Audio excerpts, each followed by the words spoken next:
वक्त है the inside story में आज की स्पेशल इन्वेस्टिगेशन का। सीमा हैदर के दावों की सच्चाई जानने के लिए एबीपी न्यूज की टीम नेपाल में सबूत तलाशने पहुंची है।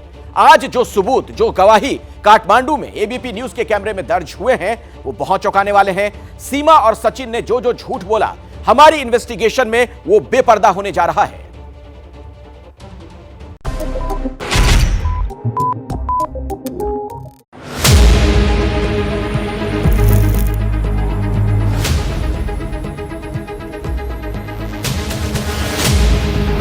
नेपाल में सीमा हैदर का कौन सा झूठ पकड़ा गया? क्या सीमा और सचिन ने मंदिर में शादी नहीं की थी? अगर मंदिर में शादी नहीं की तो फिर उनकी शादी हुई कैसे? आखिर काठमांडू के होटल में सीमा के साथ फर्जी नाम से क्यों रहा सचिन? ऐसे ही तमाम सवालों को लेकर एबीपी न्यूज ने किया सीमा हैदर का लाई डिटेक्टर टेस्ट, वो भी ग्राउंड जीरो से। एबीपी न्यूज संवाददाता अभिषेक उपाध्याय नेपाल की राजधानी काठमांडू में 2 दिन से तमाम वो सबूत, गवाह, जगह खंगाल रहे हैं जो कि सीमा हैदर से जुड़े हुए हैं। एबीपी न्यूज की टीम ने काठमांडू में सीमा हैदर के एक एक दावे की सच्चाई खंगाली। सीमा के उसी लाई डिटेक्टर टेस्ट की रिपोर्ट आ गई है। नेपाल की सरजमी पर पहुंचकर हमारी पड़ताल का एक प्रमुख बिंदु यह था कि क्या वाकई सीमा हैदर और सचिन ने प्रसिद्ध भगवान पशुपतिनाथ मंदिर के में शादी की? क्या उन्होंने भगवान पशुपतिनाथ मंदिर को साक्षी मान करके अपनी जिंदगी की नई पारी शुरू करने का इरादा किया? तफ्तीश के इसी सिरे को पकड़ते हुए एबीपी न्यूज संवाददाता अभिषेक उपाध्याय पहुंचे नेपाल के पशुपतिनाथ मंदिर। दुनिया भर के हिंदुओं की आस्था का केंद्र, भगवान शिव का दर, पशुपतिनाथ मंदिर।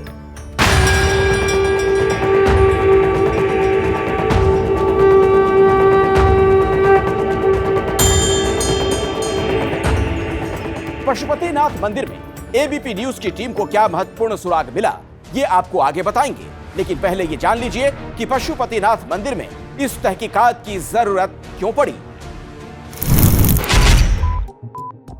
दरअसल ग्रेटर नोएडा में गिरफ्तारी के बाद सीमा हैदर और सचिन के वकील ने दोनों की जमानत की अर्जी कोर्ट में दाखिल की थी। जेवर सिविल कोर्ट में दोनों के वकील ने बताया कि दोनों ने नेपाल के पशुपतिनाथ मंदिर में शादी कर ली है और इसी आधार पर कोर्ट ने उन्हें जमानत दे दी। ऐसे में नेपाल पहुंचकर एबीपी न्यूज की टीम ये पता लगाने के मिशन में जुट गई, सीमा और सचिन ने नेपाल के पशुपतिनाथ मंदिर में शादी कब की और क्या वाकई काठमांडू के पशुपतिनाथ मंदिर में शादियों की इजाजत है।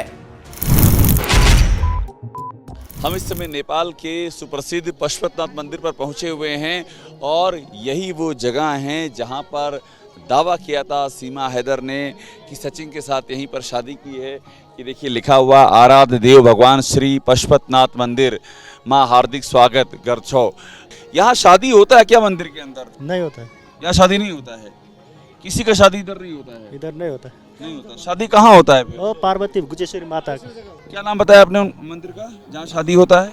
गुजेश्वरी माता। अच्छा, यहाँ पर शादी नहीं होता है? वो था प्रसादिता होगा, शादी नहीं होगा। यहाँ शादी नहीं होगा ना? नहीं होगा।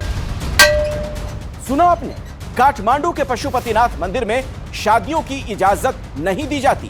वहां के लोगों से बातचीत में भी इसकी तस्दीक होती है, लेकिन इसी सवाल पर हमारी तफ्तीश जारी रही। आखिर कोर्ट में यही दावा करके सीमा और सचिन ने जमानत हासिल की थी। उन दोनों दावों पर एबीपी न्यूज की टीम ने पशुपतिनाथ मंदिर समिति का आधिकारिक पक्ष जानना चाहा।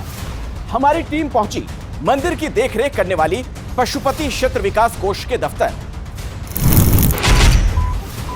हमारे साथ में पशुपति क्षेत्र विकास बोर्ड के जो प्रवक्ता हैं रेवती रमण जी मौजूद हैं।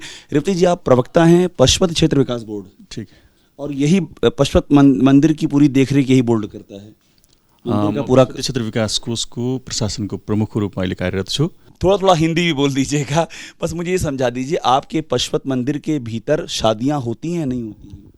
नहीं, ऐसा नहीं होता है। जो शादी के लिए जो है माता पार्वती का जो गुहेश्वरी मंदिर कहते हैं वहाँ है। अब आप चूंकि हिंदी बोल रहे तो हिंदी में बता दीजिए कि यहाँ शादी नहीं होती मंदिर के अंदर। नहीं, शादी नहीं होती है। बहुत शुक्रिया। तो तो यह है पशुपतिनाथ मंदिर कमेटी का आधिकारिक बयान, जिसमें हमारी टीम को यह बड़ी बात पता चली। नंबर 1, काठमांडू के पशुपतिनाथ मंदिर में शादियां नहीं होती हैं। नंबर 2, पशुपतिनाथ मंदिर के प्रांगण में भी शादियों की इजाजत नहीं है। इसका मतलब ये हुआ कि सीमा और सचिन ने नेपाल के पशुपतिनाथ मंदिर में अपनी शादी का जो दावा किया था वो दावा झूठ था। यानी इस लाई डिटेक्टर टेस्ट में सीमा हैदर फेल हो गई। पशुपतिनाथ मंदिर में शादी होने का दावा केवल कोर्ट से जमानत पाने के लिए किया गया था। अब सवाल यहीं से पैदा होता है, अगर सीमा हैदर और सचिन मीणा ने काठमांडू के पशुपतिनाथ मंदिर में शादी नहीं की तो फिर उनकी शादी हुई कहां? क्या नेपाल में उन्होंने शादी की या शादी की बात ही झूठ है? इसकी पड़ताल करते हुए एबीपी न्यूज की टीम पहुंची काठमांडू के न्यू विनायक होटल, जहां सचिन और सीमा 10 मार्च से 17 मार्च तक साथ रहे। उनकी शादी को लेकर एबीपी न्यूज संवाददाता अभिषेक उपाध्याय को क्या पता चला, आप खुद देख लीजिए। पहले सचिन आया, उन्होंने रूम बुक किया, तो उसके बाद सीमा आई। हमको भी लगा शायद कि क्या पता हो पति पत्नी, पर शादी तो बाद में किया उन्होंने पशुपतिनाथ मंदिर में। नहीं, वो लोग पशुपति में नहीं किया था, वो जो सिंदूर डाले हैं वो लोग ने रूम में ही शादी किया है। ये इनके रूम की है, रूम नंबर 204 में सिंदूर लगा रही है। हाँ सर। सिंदूर लगाते हुए सीमा हैदर रूम नंबर 204 में। ये आपको कैसे मिला, उसने दिया था क्या?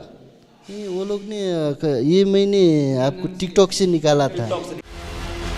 सुना आपने, ग्राउंड जीरो पर सीमा हैदर के लाई डिटेक्टर टेस्ट से उसका सारा झूठ बेपर्दा हो चुका है।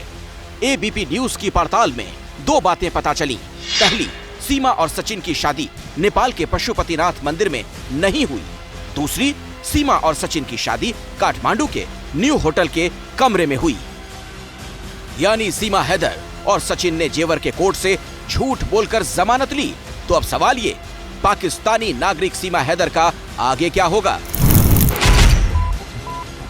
सीमा हैदर मामले में यूपी एटीएस की जांच अब पूरी हो चुकी है और सूत्रों के मुताबिक जल्द ही एटीएस अपनी रिपोर्ट यूपी सरकार को सौंपेगी। सूत्रों से पता चला है कि सीमा हैदर को वापस पाकिस्तान भेजने में अभी वक्त है, क्योंकि सीमा हैदर पर फॉरेन एक्ट के तहत जो एफआईआर दर्ज है उसके निस्तारण के बाद ही उसके डिपोर्टेशन का समय तय किया जाएगा। इस बीच सीमा हैदर के मामले में भारत सरकार भी करीब से नजर रख रही है। इस मामले में पहली बार विदेश मंत्रालय की ओर से बयान आया है। देखिए, इस मामले की जानकारी है हमारे पास और अदालत में इसकी पेशी हुई थी और उसके बाद उनको जमानत दे दी गई। वो बेल पे है बाहर और मामले की जांच चल रही है और आगे की जानकारी उपलब्ध होने पर हम आपको बताएंगे। अभी के लिए बस मेरे पास इतना ही है कहने के लिए। तो सीमा हैदर केस पर भारत सरकार की नजर है। इस मामले में तो भारत से लेकर पाकिस्तान और नेपाल तक की नजर है। लेकिन सचिन मीणा के गांव वाले तो सीमा हैदर को बहू मान चुके हैं। गलत है तो सजा मिल लीजिए, गलत नहीं है तो क्यों मिले? पाकिस्तान भेज भी सरकार ने तो, लेकिन पाकिस्तानी नागरिक ना भाई। नागरिक मैं कब कह रहा हूँ पाकिस्तानी ना, ये तो पाकिस्तान भी हमारा ही था पहले। ये कहाँ से आया है? अब लड़ने लगे, कोई लड़ाई लगे हमसे, भाई भाई लड़ने लगे, वो अलग है। पाकिस्तान में तो हमें से ही। क्या लगता है आपको, जिस तरह की सारी चीजें आ रही हैं, आपको क्या लगता है इस चीज में क्या समझ में आ रहा है? कोई जासूस ना है और जासूसी के लिए ही हमारी एजेंसियां जांच कर रही हैं। जो एजेंसी जांच कर रही है वो जासूसी के लिए कर रही है। दूध का दूध पानी का पानी हो जाएगा। सीमा हैदर पर जितने मुंह उतनी बातें, लेकिन ये सच तो अपनी जगह कायम है कि पाकिस्तानी नागरिक सीमा हैदर अवैध तरीके से भारत में दाखिल हुई और यहाँ रह रही है। ऐसे में ये जानना जरूरी है कि आखिर पाकिस्तान में सीमा को लेकर क्या चल रहा है, पाकिस्तान की आवाम क्या कह रही है और पाकिस्तान की सरकार का इस मुद्दे पर क्या रुख है, ये दिखाएंगे आगे। तो सवाल यही खड़ा हो रहा है कि क्या सीमा हैदर एक जासूस है? दरअसल उसने जो बातें बताई और जो फाइंडिंग है, जो चीजें सामने आ रही तहकीकात के दौरान, उसमें बहुत फर्क है। एबीपी न्यूज की जो तहकीकात है वो भी यही इशारा करती है। मैं आपको सीधे लिए चलता हूं काठमांडू से। अभिषेक उपाध्याय हमारे सहयोगी जुड़ गए हैं। अभिषेक, आप लगातार इन्वेस्टिगेशन कर रहे हैं, होटल में गए, कई लोगों से आपने बातचीत की, क्या अंदर खाने से जानकारी आपको मिल रही है? देखिए, सबसे अहम बात यह है अखिलेश कि एक एक दावा उसका झूठा साबित हो रहा है, जो कि अभी आपने दिखाया कि जिस दावे पर उसने जमानत ली गौतम बुद्ध नगर में जेवर के कोर्ट से, वो दावा ही गलत निकला। शादी यहाँ पर पशुपतिनाथ मंदिर में हुई ही नहीं है। नेपाल में जो उसने अपना एड्रेस दिया, नाम बताया, वो सारा गलत है। तो जिस तरह से पूरा पूरा हम उसके आने का रूट देख रहे हैं, एक एक चीज उसमें झूठी है, फेक आईडी का इस्तेमाल किया गया है। और यही सवाल उठता है कि अब मोटिव क्या है। अगर आप प्यार में आई हैं और उसके चलते आप रहना चाहती हैं इंडिया में, तो कम से कम नेपाल में जो हुआ वहां पर आखिरकार फेक क्यों, वहां पर फर्जीवाड़ा क्यों, आखिरकार सीमा हैदर क्या छिपाना चाह रही है, ये अपने आप में एक बड़ी पहेली बनी हुई है। और एटीएस इसकी तफ्तीश में लगी हुई है कि आखिर मोटिव क्या है। सारा मामला मोटिव पर आकर के टिक गया है। शुक्रिया अभिषेक उपाध्याय इस जानकारी के लिए आपका। तो हमारी ग्राउंड रिपोर्ट के जरिए इस लाई डिटेक्टर टेस्ट में सचिन से शादी पर सीमा के दावे झूठे निकले। वैसे सीमा के कई दूसरे दावों पर भी सवाल हैं। एटीएस सीमा से 17 घंटे पूछताछ कर चुकी है। भारत में सीमा के आईएसआई कनेक्शन को लेकर जांच हो रही है, तो पाकिस्तान में सीमा पर पूरी चकल्लस जारी है। पाकिस्तानी चैनल्स पर सीमा सचिन की प्रेम कहानी पर डिबेट हो रही है। वहीं पाकिस्तान की सरकार ने सीमा पर रहस्यमयी खामोशी अख्तियार कर ली है। मुल्क कंगाली के मुहाने पर खड़ा है, लेकिन जिन्ना के वारिस सीमा हैदर की फिक्र में दुबले हुए जा रहे हैं। पाकिस्तानी प्रोपेगेंडा सेंटर में सीमा और सचिन की प्रेम कहानी चटखारे लेकर सुनी और सुनाई जा रही है। हर दिन सीमा की जिंदगी से जुड़े नए अपडेट सामने आ रहे हैं। ये वो घर जहाँ पे सीमा यहाँ पे रहती थी, ये वो उस गेट से जो है वो सीमा का घर होता था। यहाँ मालिक मकान रहते थे। बोल के गई तो हम गांव जा रही है ना, पता नहीं था तो कहाँ जा रही है। बच्चों के लिए कुछ भी नहीं दिया जा रहा, तो इस पे क्या कहेंगे? नहीं ये झूठ है, वो पैसे भेज देता था। कराची, शारजाह, नेपाल से होते हुए ग्रेटर नोएडा तक विस्तार से पूरी कहानी बताएंगे। इस प्रेम कहानी का अहम सेंटर नेपाल है। नेपाल में ही सीमा और सचिन की पहली बार आमने सामने की मुलाकात हुई थी। सीमा और सचिन ने दावा किया था कि उन्होंने नेपाल में ही शादी रचाई थी। सीमा नेपाल के रास्ते ही भारत पहुंची और फिर सचिन से मिली। सीमा के लाई डिटेक्टर टेस्ट में नेपाल इसलिए अहम है क्योंकि सालों से पाकिस्तान की बदनाम खुफिया एजेंसी आईएसआई नेपाल में अपना मजबूत बेस बनाने में जुटी रही थी।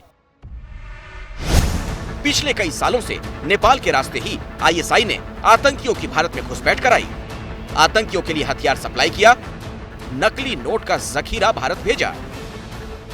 इसीलिए पाकिस्तानी सीमा के नेपाल कनेक्शन की पड़ताल जरूरी है। नेपाल में एबीपी न्यूज संवाददाता अभिषेक उपाध्याय पाकिस्तानी दूतावास पहुंचे। सीमा को लेकर पाकिस्तान में तो हंगामा है, शोर है, लेकिन काठमांडू में पाकिस्तानी दूतावास में सन्नाटा है। कोई भी पाकिस्तानी अफसर सीमा पर बोलने को तैयार नहीं। ये काठमांडू में पाकिस्तान का दूतावास है। हम यहाँ पर आए और हमने जानने की कोशिश की कि सीमा हैदर का जो इशू है उस पर पाकिस्तान की एम्बेसी यहाँ पर जो है उनका क्या कहना है, क्योंकि पाकिस्तान की नागरिक यहाँ पर काठमांडू के रूट के जरिए भारत में घुसी है, लेकिन यहाँ पर चुप्पी साध ली गई है। किसी भी बात का तमाम जो हमने कोशिश की है, कोई बात करने को तैयार नहीं है और पाकिस्तान अपना रुख जितना साफ नहीं कर रहा उससे संदेह और बढ़ रहा है। नेपाल में बेशक सीमा पर खामोशी है, लेकिन पाकिस्तान में सीमा को लेकर शोर आसमान तक है और पाकिस्तान के लोग सीमा सचिन को लेकर ऐसे दावे कर रहे हैं जिसे सुनकर पहले आप हंसेंगे, फिर सोचने पर मजबूर हो जाएंगे। वो कह रहे हैं कि पाकिस्तानी जासूस है। अगर गई है तो पाकिस्तान ने भेजा होगा, बिल्कुल ये बात राइट है। मतलब इस बात से मुकरे हम नहीं मुकरेंगे। जो अपने बच्चों की नहीं, अपनी शोहर की नहीं, अपने मुल्क की नहीं है, तो वो कौन सी होगी, वहाँ कौन सी अच्छाई करेगी। दिन में चांद तारे देखने और दिखाने वाले पाकिस्तानियों की कहानी हम आपको बताएंगे, लेकिन पहले बात सीमा के नेपाल कनेक्शन की कर लेते हैं। नेपाल से सीमा जिस अंदाज में भारत पहुंची, उसी से शक गहरा हो गया। क्या वाकई कोई इतनी आसानी से नेपाल के रास्ते भारत में घुस सकता है? पहले आप देखिए भारत नेपाल बॉर्डर पर कैसी व्यवस्था है। ये नेपाल की सरहद है, जो नेपाल से लोग आने जाने वालों के नाम पर चेकिंग के नाम पे खाना पूर्ति की जा रही है। लोग खुलेआम आसानी से आ जा सकते हैं ना जांच की जा रही है, ना कोई चेकिंग की जा रही है, ना इनसे पहचान पत्र मांगा जा रहा है। चाहे वो इन्हीं रास्तों से कोई भी आतंकवादी संगठन प्रवेश कर सकता है, चाहे वो सीमा हैदर हों, चाहे और कोई भी संगठन के लोग हों। नेपाल से जिस अंदाज में सीमा भारत पहुंची, उससे शक होता है। ये शक इसलिए क्योंकि कोई भी सामान्य शख्स ऐसा करने की सोच नहीं सकता। इसीलिए सीमा पर सवाल उठ रहे हैं और ये सवाल पाकिस्तानियों को चुभ रहे हैं। जब भी कोई पाकिस्तानी इंडिया में जाता है इनलीगल तरीके से, वो गई मैं मानती हूँ, या कोई इंडियन पाकिस्तान आता है, तो हम दोनों मुल्कों की जो एजेंसीज हैं, आर्मी है, पुलिस है, उसको टेररिस्ट क्यों कहना शुरू कर देते हैं। वो बता भी रही है कि उन्होंने वो नाम किया है, मैंने वो घर बेचा, उसके जरिए मैं आई हूँ, पासपोर्ट है मेरे पास, वो प्रॉपर बता रही है, फिर उसके अंदर जाना नहीं, आप बताएं। इसका मतलब वो जान के उससे कहलवाना कि हाँ मैं उधर की हूँ और मैं इस तरह से ये पाकिस्तान पे एलिगेशन लगाना, ये तो दिस इज नॉट गुड। सीमा से 18 घंटे की पूछताछ हो चुकी है। एजेंसियों ने अब तक उसे क्लीन चिट नहीं दी। उधर जिन्नालैंड में सीमा को लेकर नई थ्योरी गढ़ी जा रही है। पहले सीमा को वापस लाने की मांग करने वाले पाकिस्तानी अब सीमा को रॉ का एजेंट बताने लगे।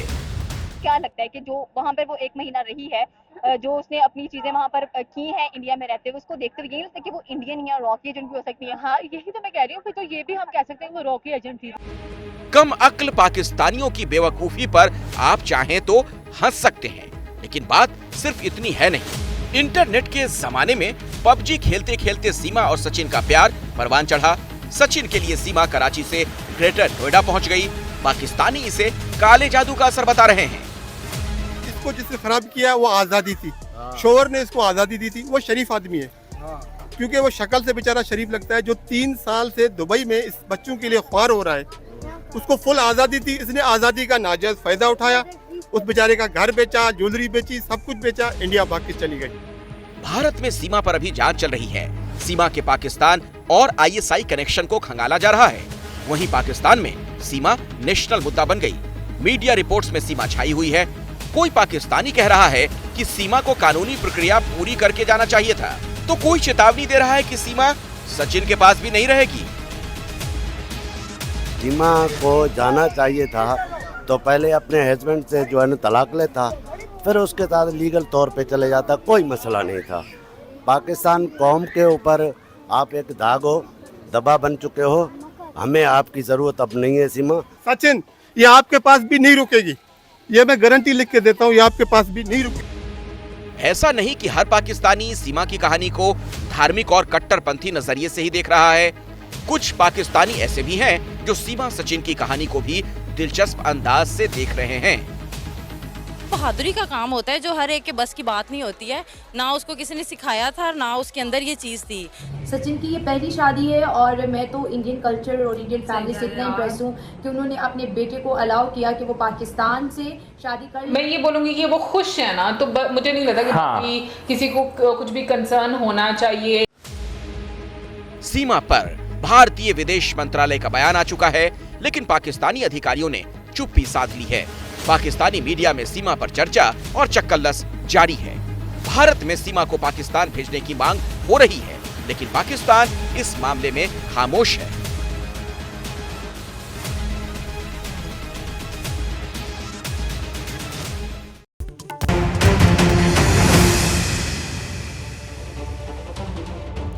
एक बार फिर से स्वागत है आपका। आप देख रहे हैं द इनसाइड स्टोरी। मैं अखिलेश आनंद हूं। झारखंड के कई जिलों में कोयला व्यापारी खौफ के साए में है। इसकी वजह है 27 साल का एक डॉन, जो कि न सिर्फ व्यापारियों बल्कि पुलिस महकमे के लिए भी सिरदर्द बन गया है। आखिर वो डॉन है कौन? इतनी कम उम्र में वो इतना खूंखार कैसे बन गया? इसकी पड़ताल की एबीपी न्यूज संवाददाता शशांक कुमार ने, वो भी डॉन के अड्डे से।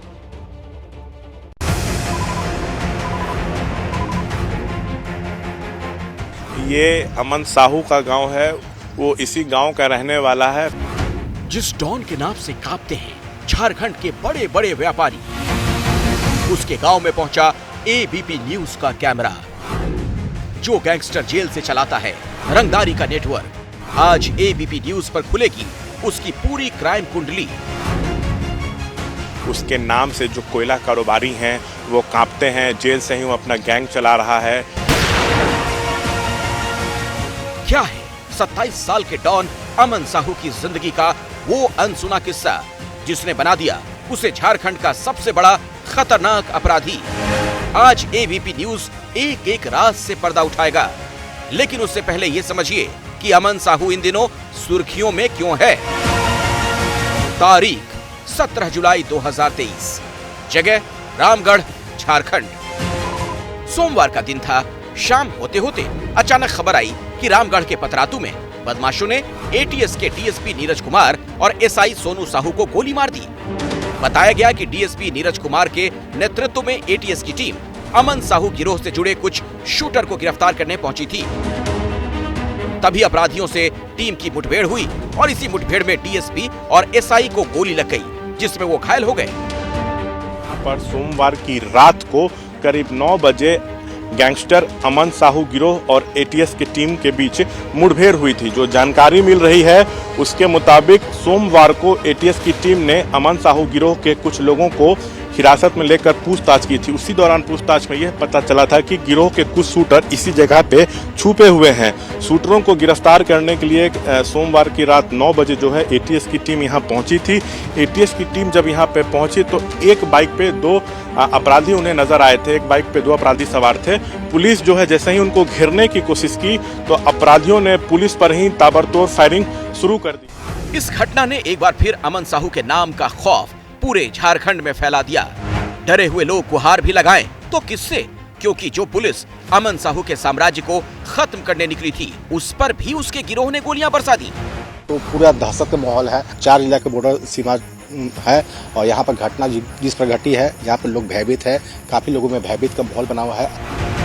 गैंगस्टर अमन साहू भले ही दुमका जेल में बंद है, लेकिन जेल में रहते हुए भी उसका नेटवर्क खत्म होने की बजाय बढ़ता जा रहा है। अमन जेल से ही लगातार क्राइम सिंडिकेट चला रहा है।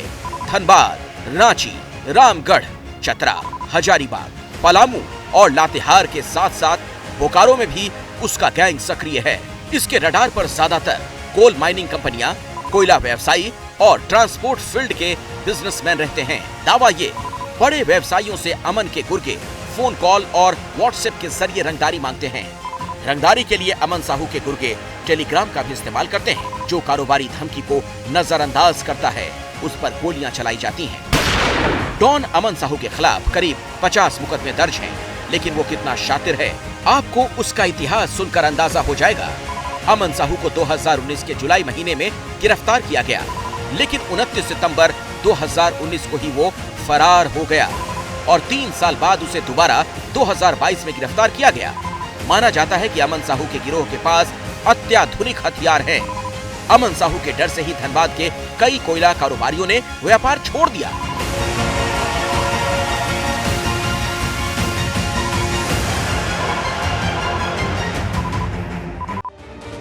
सत्ताईस साल का एक लड़का और इतना बड़ा अपराधी, सुनकर भले ही अचंभा लगे, ये 100% सच है।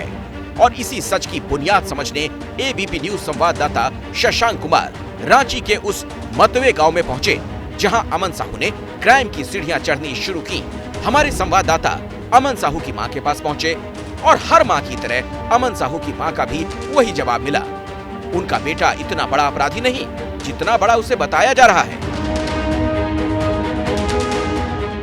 पहले नहीं था, लेकिन 9 साल पहले हमसे दूर हुआ है। अब जेल जाने के बाद उसको एक पे एक नकली मुकदमा चालू किया जा रहा है कि अमन साहब किया है या नहीं किया, उसका नाम होना ही होना। बात होता है तो हम बहुत समझाते हैं, उसको मिलने भी जाते हैं तो बोलता है कि अब हम क्या करें, प्रशासन से तो हम बहुत गुहार लगाए।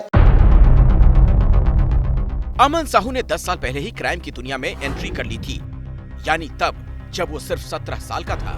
और इस बात का खुलासा एबीपी न्यूज के कैमरे पर खुद उसकी मां ने किया। करीब 17 साल उम्र का था उस समय। बचपन में नादानी किया कुछ संगत में आने से। उसके बाद वो जेल गया, जेल में 10 महीना रहा। उसके बाद आया, उसके बाद अच्छे से पढ़ाई लिखाई करने लगा। इंटर में एडमिशन लिया, डिप्लोमा भी किया हुआ है। वो साइड बिजनेस, वो मोबाइल का दुकान रखा। अब दुकान रखा तो उसमें कोई क्रिमिनल लोग आते थे और ज़बरदस्ती बोलते थे हमको इतना का रिचार्ज करो, ऐसे वैसे। उसके बाद वो लड़का उन लोग का हाथ में पता नहीं कैसे आया, क्या किया। उसके बाद जेल चला गया, उसके बाद घर नहीं आया। अमन साहू की मां भले ही अपने बेटे को बहुत बड़ा अपराधी ना माने, लेकिन सच तो यही है, उनका बेटा इस वक्त झारखंड का सबसे कुख्यात गैंगस्टर है। हालांकि उसके गांव के लोग भी उसे इतना बड़ा अपराधी मानने से इनकार करते हैं। लोगों को डर लगता है उससे? नहीं, गांव भर में कोई डर नहीं है।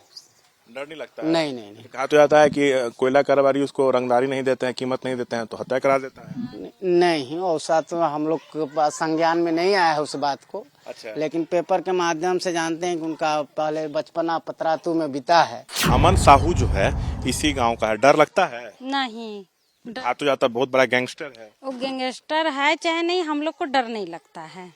तो हत्या करा देता है, आरोप लगता है कि हत्या करा देता है। अभी पुलिस पे फायरिंग हुई, कहा जा रहा है कि उसके गुर्गों ने पुलिस पे फायरिंग कर दी। वो तो मालूम नहीं है, लेकिन हम लोग को डर नहीं लगता।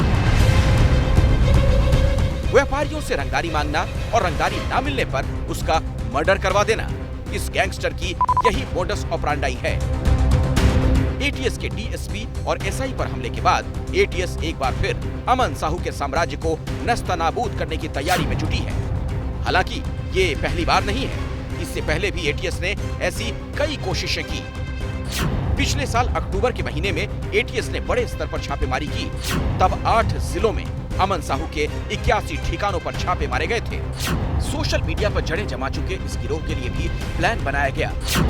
उन लोगों ने एटीएस के डीएसपी और एक सब इंस्पेक्टर पे गोली चलाई है, दोनों गंभीर रूप से घायल हुए हैं। इस घटना के बाद से पुलिस महकमे में खलबली मची हुई है। अमन साहू जो है दुमका जेल में बंद है, लेकिन जेल में ही बैठकर वो जो है रंगदारी का धंधा चला रहा है। बड़े बड़े कारोबारियों से रंगदारी वसूल रहा है। जो पैसे नहीं देते हैं उनकी सीधी हत्या करवा देता है। 27 साल का एक गैंगस्टर झारखंड में कानून व्यवस्था के लिए एक बड़ा चैलेंज बना हुआ है।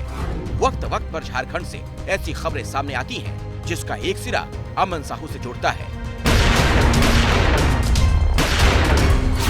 आरोप ये लगा इसी साल 9 मई को ऋत्विक कंपनी के प्रोजेक्ट कोऑर्डिनेटर शरद की हत्या अमन के गिरोह ने की थी।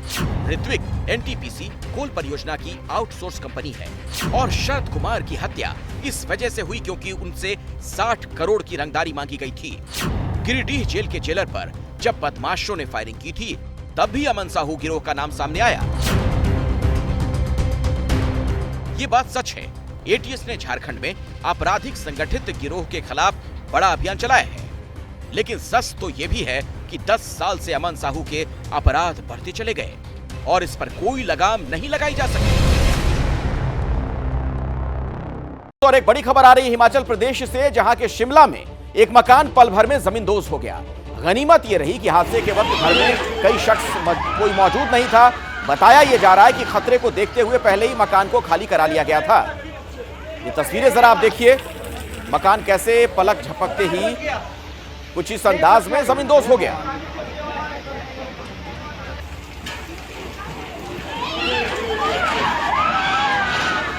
हिमाचल प्रदेश के शिमला की तस्वीर आप देख रहे हैं।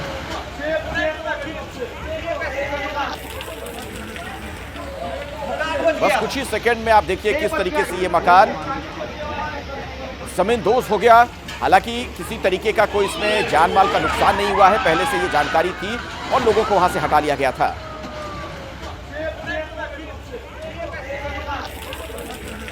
तो पिछले काफी दिनों से आप देख रहे हैं हिमाचल प्रदेश में बाढ़ बारिश की वजह से किस तरीके के हालात बने हुए हैं। कई दुर्घटनाओं की सूचनाएं वहां से मिल रही हैं और अब देखिए ये मकान कैसे भरभरा कर यूं गिर गया।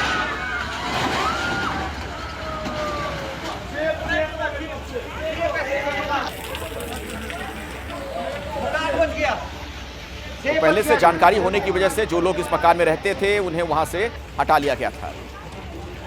जैसे ही घड़ी का काटा दोपहर 2:30 पे आए, बबीता जी का दिल सास बहू साजिश के लिए मचल जाए। और ये है इनकी बहू, पूरे दिन ऑफिस की टेंशन हो जाए गॉन जब ये करें अपना फेवरेट शो फ्री टाइम पे ऑन। इनकी तरह आप भी देखिए अपना फेवरेट शो अपने टाइम पर और डाउनलोड कीजिए एबीपी लाइव ऐप अपने स्मार्ट टीवी पर।